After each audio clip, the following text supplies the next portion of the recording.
Hi everyone, welcome back to Learn Easily channel. Hawk Roosting Poem Summary in Kannada. Hawk Roosting, the poem written by Ted Hughes. ಈ ಒಂದು ಪದ್ಯದ ಕನ್ನಡ ಸರಳ ಸಾರಾಂಶವನ್ನ ನಿಮಗಾಗಿ ಈ ವಿಡಿಯೋದಲ್ಲಿ ತಿಳಿಸಲಿದ್ದೇನೆ. ಇಲ್ಲಿ ಟೆಡ್ ಹ್ಯೂಗಸ್ ರವರು ಈ ಒಂದು ಪೊಯಮ್ ಅನ್ನ ಡ್ರಾಮೆಟಿಕ್ ಮಾನೋಲಾಗ್ನಲ್ಲಿ ಬರೆದಿದ್ದಾರೆ.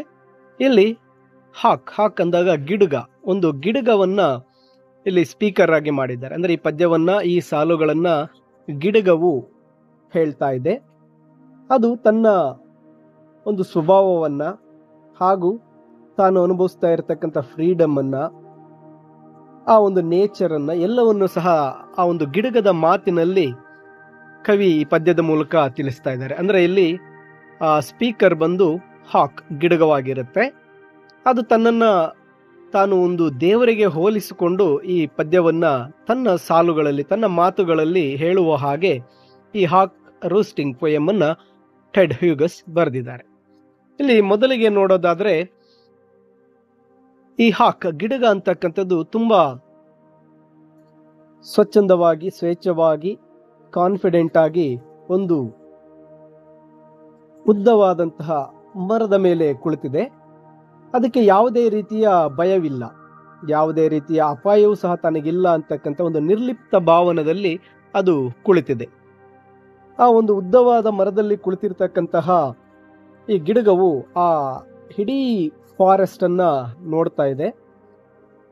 ಇಡೀ ಫಾರೆಸ್ಟ್ ಅದಕ್ಕೆ ಕಾಣ್ತಾ ಇದೆ. ಆ ಫಾರೆಸ್ಟ್ ನಲ್ಲಿ ಎಲ್ಲೆಲ್ಲಿ ಯಾವ ಯಾವ ಪ್ರಾಣಿ ಓಡಾಡ್ತಾ ಇದೆ ಎಲ್ಲವನ್ನು ಸಹ ಇದು ನೋಡ್ತಾ ತನ್ನ ಮಾತಿನಲ್ಲಿ ಹೇಳ್ತಾ ಇದೆ. ಆ ಗಿಡಗಕ್ಕೆ ತುಂಬಾ ಚೂಪಾದಂತಹ ಕೊಕ್ಕು, ಚೂಪಾದಂತಹ ಪಾದ, ಕಾಲುಗಳು, ಉಗುರುಗಳು ಸಹ ಇದೆ. ಅದು ತನ್ನ ಒಂದು ಆಹಾರವನ್ನ ತುಂಬಾ ಸಲೀಸಾಗಿ ಹಿಡಿಯುತ್ತೆ, ಕೊಲ್ಲುತ್ತೇನೆ. ಅದು ತಾನು ನಿದ್ದೆಗಣ್ಣಿನಲ್ಲೂ ಸಹ, ತಾನು ನಿದ್ದೆಯಲ್ಲೂ ಸಹ ತನ್ನ ಆಹಾರವನ್ನ ಕೊಲ್ಲುತ್ತೇನೆ ಅಂತಕ್ಕಂತಹ ಮಾತನ್ನ ಹೇಳ್ತಾ ಇದೆ. ನಂತರ ಈ ಒಂದು ಗಿಡಗವು ಹೇಳುತ್ತೆ, ತಾನು ತನ್ನ ಜೀವನವನ್ನ ತುಂಬಾ ಐಷಾರಾಮವಾಗಿ ಅಥವಾ ಆರಾಮಾಗಿ, ತುಂಬಾ ಫ್ರೀಡಮ್ ಆಗಿ ಕಳೀತಾ ಇದ್ದೇನೆ. ಈ ಒಂದು ಲೈಫ್ ಅಂತಕ್ಕಂಥದ್ದು ತುಂಬಾ ಸಂತೋಷವಾಗಿದೆ ಅಂತಕ್ಕಂಥದ್ದನ್ನ ಗಿಡಗವು ಹೇಳ್ತಾ ಇದೆ. ಅದರ ಜೊತೆಯಲ್ಲಿ ಅಲ್ಲಿರ್ತಕ್ಕಂತಹ ಒಂದು ಪರಿಸರದ ಬಗ್ಗೆ ಅದು ಎಕ್ಸ್ಪ್ಲೇನ್ ಮಾಡಿ ಹೇಳ್ತಾ ಇದೆ. ಇಲ್ಲಿ ಮರಗಳು ತುಂಬಾ ಹೈಟ್ ಆಗಿದೆ, ತುಂಬಾ ಲಾಂಗ್ ಮರಗಳಿದೆ.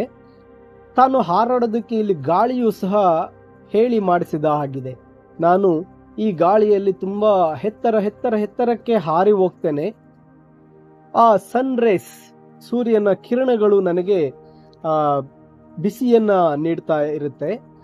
ಈ ಒಂದು ಸುಂದರವಾದಂತಹ ಪ್ರಕೃತಿ ನನಗೆ ಪರ್ಫೆಕ್ಟ್ ಆಗಿ ಹೇಳಿ ಮಾಡಿಸಿದಂತಿದೆ ಅಂತಕ್ಕಂಥದ್ದನ್ನ ಹೇಳ್ತಾ ಇದೆ. ಹಾಗೆ ಆ ಒಂದು ಪಕ್ಷಿ ಹೇಳುತ್ತೆ, ತಾನು ಈ ಪ್ರಕೃತಿಯ ಮೇಲೆ ಭೂಮಿಯಿಂದ ಎತ್ತರದಲ್ಲಿ ಹಾರಾಡ್ತಾ ಇರೋದ್ರಿಂದ ತನಗೆ ಇಲ್ಲಿ ಎಲ್ಲವೂ ಸಹ ಕಾಣ್ತಾ ಇದೆ. ಆ ಎತ್ತರ, ಭೂಮಿಯಿಂದ ಮೇಲೆ ತಾನು ಹಾರುವ ಎತ್ತರವು ನನ್ನನ್ನ ಒಂದು ಸುಪೀರಿಯರ್ ಕ್ವಾಲಿಟಿಗೆ ತಗೊಂಡೋಗ್ತಾ ಇದೆ. ನಾನು ಶ್ರೇಷ್ಠ ಅಂತಕ್ಕಂಥ ಭಾವನೆ ನನಗೆ ಮೂಡಿಸುತ್ತೆ ಅಂತಕ್ಕಂಥದ್ದನ್ನ ಈ ಗಿಡಗವು ಹೇಳ್ತಾ ಇದೆ. ಇನ್ನು ನಂತರದ ಸ್ಟ್ಯಾನ್ಸಾ 3ಗೆ ಬಂದಾಗ ಇಲ್ಲಿ ಗಿಡಗವು ಹೇಳುತ್ತೆ, ತನಗೆ ಆ ಗಾಡ್, ದೇವರು ತುಂಬಾ ಗಟ್ಟಿಮುಟ್ಟಾದಂತಹ, ತುಂಬಾ ಶಾರ್ಪ್ ಆಗಿರ್ತಕ್ಕಂತಹ ಕ್ಲಾಸ್, ಪಾದಗಳನ್ನ, ಬೆರಳುಗಳನ್ನ ನೀಡಿದೆ.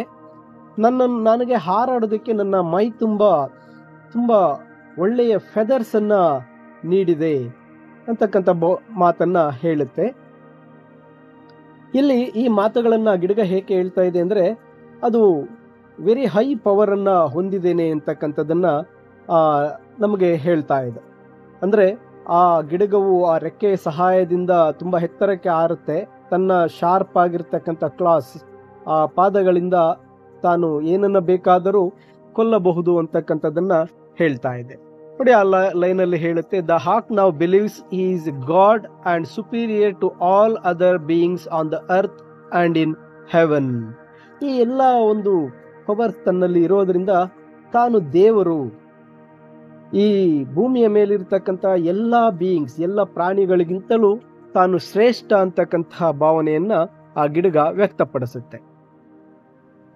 ಆ ಗಿಡಗ ಮತ್ತೆ ಹೇಳುತ್ತೆ, ತಾನು ಏನು ಬೇಕಾದರೂ ಮಾಡಬಹುದು, ನಾನು ತುಂಬಾ ಸ್ಪೀಡ್ ಆಗಿ ಹಾರಬಹುದು, ತುಂಬಾ ಸ್ಲೋ ಆಗಿ ಹಾರಬಹುದು, ಮತ್ತೆ ಮೇಲಿನಿಂದಲೇ ನನಗೆ ಕೆಳಗೆ ಕಾಣತಕ್ಕಂತಹ ನನ್ನ ಒಂದು ನನ್ನ ಬೇಟೆಯನ್ನ ನಾನು ಸಾಯಿಸಬಹುದು, ಆ ಬೇಟೆಯನ್ನ ಆಡಬಹುದು ಅಂತ ಒಂದು ವಿಷಯಗಳನ್ನ ಹೇಳ್ತಾ ಹೋಗ್ತಾ ಇದೆ.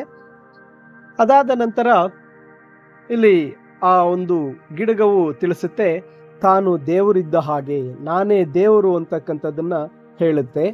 ಅದರ ಜೊತೆಗೆ ನಾನು ಸಾಯಬೇಕೆ ಬದುಕಬೇಕೆ ಅಂತಕ್ಕಂಥದ್ದನ್ನ ನಾನೇ ಡಿಸೈಡ್ ಮಾಡಿಕೊಳ್ಳಬಲ್ಲೆ. ಒಂದೇ ಒಂದು ಜಿಗಿತದಲ್ಲಿ, ಒಂದೇ ತನ್ನ ಹಾರಾಟದಲ್ಲಿ ನನ್ನ ಟಾರ್ಗೆಟ್ ಅನ್ನ ನಾನು ರೀಚ್ ಮಾಡಬಲ್ಲೆ, ನನ್ನ ಒಂದು ಬೇಟೆಯನ್ನ ನಾನು ಹಿಡಿಯಬಲ್ಲೆ, ನನಗೆಲ್ಲವೂ ಸಹ ಪವರ್ಸ್ ಇದೆ, ನಾನೇ ದೇವರು ಅಂತಕ್ಕಂಥದ್ದನ್ನ ಹೇಳ್ತಾ, ನೋ ಆರ್ಗ್ಯುಮೆಂಟ್ಸ್ ಆರ್ ನೆಸೆಸರಿ, ನನಗೆ ಮತ್ತೆ ನಮ್ಮ ಯಾವುದೇ ಆರ್ಗ್ಯುಮೆಂಟ್ಸ್ ಬೇಕಾಗಿಲ್ಲ, ನೀನು ದೇವರಲ್ಲ ಅಂತಕ್ಕಂಥ ಯಾವುದೇ ಆರ್ಗ್ಯುಮೆಂಟ್ಸ್ ನನಗೆ ಬೇಕಾಗಿಲ್ಲ ಅಂತಕ್ಕಂಥ ಮಾತನ್ನ ಹೇಳುತ್ತೆ. ಇನ್ನು ಕೊನೆಯ ಸ್ಟ್ಯಾನ್ಸದಲ್ಲಿ ಬಂದಾಗ ಆ ಗಿಡಗವು ಹೇಳುತ್ತೆ, ಈ ಭೂಮಿ ಯಾವುದೇ ರೀತಿ ಚೇಂಜಸ್ ಆಗಲಿಲ್ಲ, ತಾನು ಹುಟ್ಟಿದಾಗ ಹೇಗಿತ್ತೋ ಈಗಲೂ ಸಹ ಈ ಭೂಮಿ ಹಾಗೆಯೇ ಇದೆ. ಬಿಕಾಸ್ ಯಾಕೆ ಈ ಭೂಮಿ ಚೇಂಜ್ ಆಗಿಲ್ಲ ಅಂದಾಗ, ನಾನು ಗಿಡಗ ಈ ಪ್ರಪಂಚವನ್ನ ಬದಲಾಯಿಸಲು ನಾನು ಚೂಸ್ ಮಾಡ್ಕೊಂಡಿಲ್ಲ. ನಾನು ಹುಟ್ಟಿದಾಗ ಹೇಗಿದೆಯೋ ಭೂಮಿ ಹಾಗೇ ಇದೆ, ಇದು ಇನ್ನೂ ಹಾಗೇ ಇರುತ್ತೆ, ಯಾಕಂದ್ರೆ ಈ ಪ್ರಪಂಚ ಬದಲಾಗಬೇಕಂತೇಳಿ ನಾನು ಭಾವಿಸಿಲ್ಲ, ನಾನು ಅಂದುಕೊಂಡಿಲ್ಲ ಅದಕ್ಕೆ ಅಂತ ಹೇಳುತ್ತೆ. It has been flawless and lasting ever since. He claims that because he did not permit to change, it has not changed till now. ಅಂದ್ರೆ ಈ ಭೂಮಿ ಬದಲಾಗಲು ನಾನು ಯಾವುದೇ ರೀತಿ ಪರ್ಮಿಷನ್ ಕೊಟ್ಟಿಲ್ಲ, ಆದ್ದರಿಂದ ಈ ಭೂಮಿ ಈಗಲೂ ಸಹ ಹಾಗೇ ಇದೆ ಅಂತಕ್ಕಂಥ ಮಾತನ್ನ ಹೇಳ್ತಾ ಆ ಒಂದು ಪದ್ಯ ಹಾಕ್ ರೂಸ್ಟಿಂಗ್ ಅಂತಕ್ಕಂತಹ ಈ ಪದ್ಯದ ಕೊನೆಯ ಸಾಲುಗಳಲ್ಲಿ ಆ ಸ್ಪೀಕರ್ ಗಿಡಗವು ಈ ಮಾತುಗಳನ್ನ ಹೇಳುತ್ತೆ. ಅಂದ್ರೆ ಈ ಕವಿಯು ಈ ಗಿಡಗದ ಮಾತಿನಲ್ಲಿ ಈ ಪದ್ಯವನ್ನ ಬರೆದಿರ್ತಾ ಹೋಗ್ತಾರೆ. ಇನ್ನು ಈ ಪದ್ಯದ ಕನ್ಕ್ಲೂಷನ್ಗೆ ಬಂದಾಗ ಪೊಯೆಟ್ ಹೇಳ್ತಾರೆ, the poet gives human voice to the hawk. He also says that human beings are sophisticated and able to change the world and differentiate between moral and immoral. ಅಂದ್ರೆ ಭೂಮಿಯ ಮೇಲಿರ್ತಕ್ಕಂತಹ ಮನುಷ್ಯ ಈ ಭೂಮಿಯನ್ನ ಬದಲಾಯಿಸ್ತಾ ಇದ್ದಾನೆ, ಮಾರಲ್ ಆಗಿ ಇಮ್ಮೋರಲ್ ಆಗಿ, ಅಂದ್ರೆ ನ್ಯಾಯಯುತವಾಗಿ ಇದೆ, ಮೌಲ್ಯಗಳಿಂದ ಕೂಡಿದೆ, ಅಮೌಲ್ಯಗಳನ್ನು ಸಹ ತುಂಬಿ ಈ ಭೂಮಿಯನ್ನ ಬದಲಾಯಿಸ್ತಾ ಹೋಗ್ತಾ ಇದ್ದಾನೆ.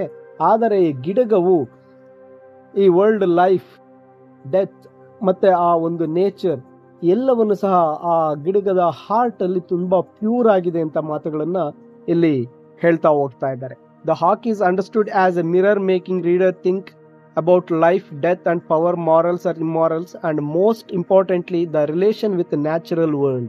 ಇಲ್ಲಿ ಗಿಡಗವು ಈ ನ್ಯಾಚುರಲ್ ವರ್ಲ್ಡ್ ಜೊತೆಗೆ ಆ ಒಂದು ರಿಲೇಷನ್, ಸಂಬಂಧವನ್ನ ಹೇಗೆ ಇಟ್ಕೊಂಡಿದೆ, ಮನುಷ್ಯನು ಸಹ ಹಾಗೆ ಇಟ್ಕೋಬೇಕಾಗತ್ತೆ, ಪ್ರಪಂಚವನ್ನ ತನಗೆ ಬೇಕಾದ ರೀತಿಯಲ್ಲಿ ಬದಲಾಯಿಸಬಾರದು ಅಂತಕ್ಕಂತಹ ಈ ಅರ್ಥವನ್ನ ಈ ಪದ್ಯದ ಮೂಲಕ ತಿಳಿಸ್ಕೊಡ್ತಾ ಇದ್ದಾರೆ.